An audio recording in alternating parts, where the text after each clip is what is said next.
This story is for the woman who cries in secret when the house is quiet and the lights are off. It is for the man who pulls her close, feeling her pain but unable to fix it, whispering the same prayer night after night.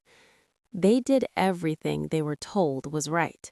They prayed when they were tired, when it felt like all their strength had been used up, and still they prayed.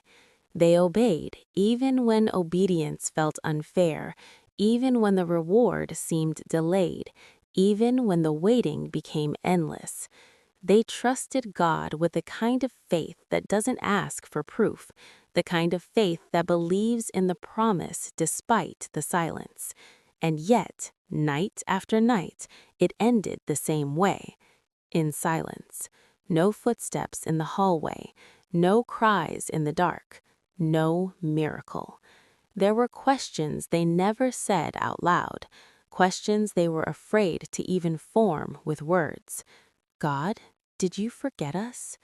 They had known each other long before pain entered their story, before waiting had a name, before prayer felt heavy, and before longing made their hearts ache. They were just children then, running barefoot on dusty roads, laughing for no reason, chasing the sun as it dipped low in the sky. Life was simple then. Love was unplanned. It didn't have to be complicated, and neither of them knew what it would look like as adults. But somehow, even then, their hearts had already chosen each other. Side by side, with no promises, no vows, and no fear of tomorrow. As they grew older, their love grew quieter. It wasn't the kind of love that rushed through the days with excitement. It became a love that settled in the quiet moments, in the unspoken exchanges, in the understanding that didn't need words to be known. Their love grew deeper, stronger.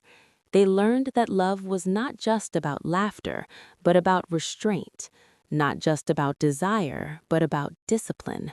Love became about waiting, even when waiting hurt.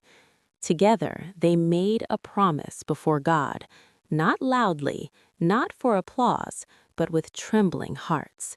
They promised to honor Him, to honor each other, to wait, even when waiting seemed impossible.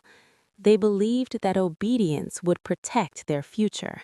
They believed that following God's will would spare them pain. What they didn't know, what they couldn't have understood, is that obedience doesn't always prevent storms. Sometimes it prepares you to endure them. While others rushed ahead, they stood still. While the world mocked patience, they chose restraint. They chose to say no when saying yes would have been easier. They chose to pray when temptation was loud and relentless. They chose to hold each other accountable when desire tried to speak louder than faith. People laughed at them. People questioned them. Some even called them foolish, but they trusted God more than opinions. They believed that what was delayed was not denied. They believed that heaven was watching. The wedding day finally came.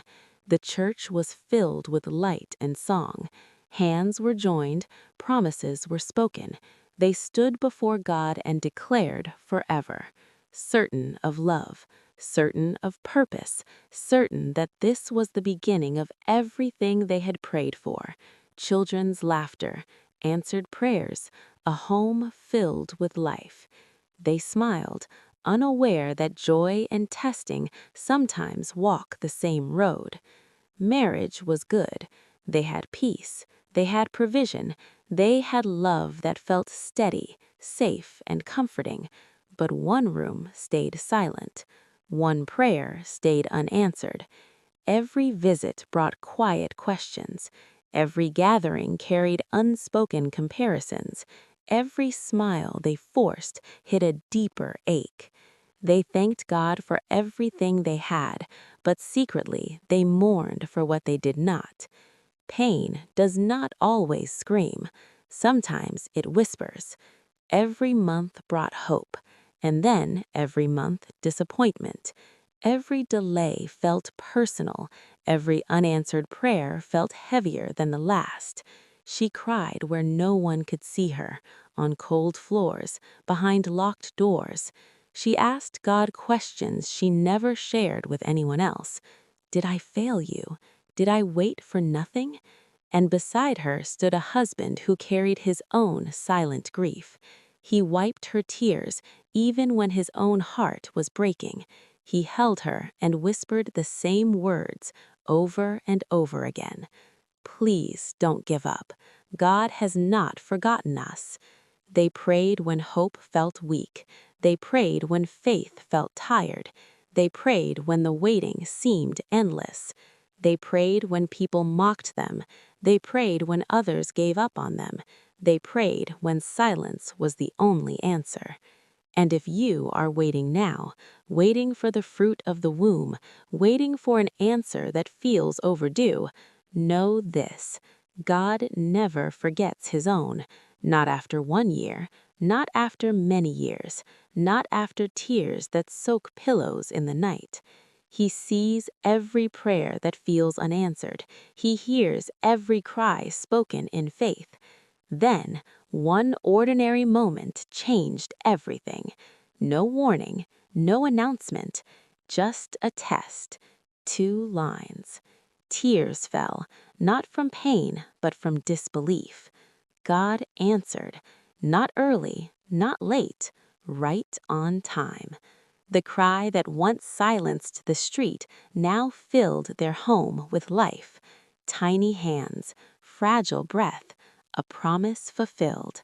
They held the miracle they once thought would never come, and in that moment they understood.